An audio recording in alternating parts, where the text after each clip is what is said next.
আমি মানুষ না হয়ে ঘাস হতে পারতাম, হাওয়ার ছোঁয়ায় নুয়ে পড়তাম নীরবে, কারো পায়ের তলে কষ্টের ভার নিতাম, মাটি হয়ে মিশে যেতাম ধীরে ধীরে। আমি মানুষ না হয়ে ফুল হতে পারতাম, রোদ মেঘের সাথে হাসি কান্নায় বাঁচতাম।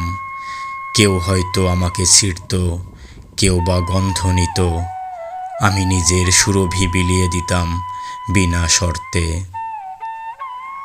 আমি মানুষ না হয়ে পাখি হতে পারতাম, আকাশ ছুঁয়ে উঠতাম মুক্তির নেশায়, গাছের ডালে বসে গাইতাম সুরের গান, এক ফোঁটা মুক্তি নিয়ে ফিরতাম নীড়ে।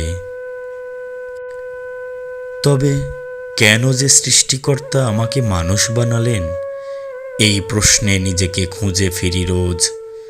আমি কেন পেলাম এই বোধ, এই প্রাণের ঘ্রাণ, এই অজস্র যন্ত্রণা আর সুখের সমুদ্রের ভাঁজ? হয়তো মানুষ হয়েই পেয়েছি ভালোবাসার রং, পেয়েছি এই পৃথিবীর শ্রেষ্ঠত্বের আকাশ। কিন্তু তবুও মনে প্রশ্ন জাগে প্রতিদিন, কেন কোনো ঘাস ফুল পাখি হয়ে নয়, কেন যে মানুষ হয়েই পেলাম এই জীবন।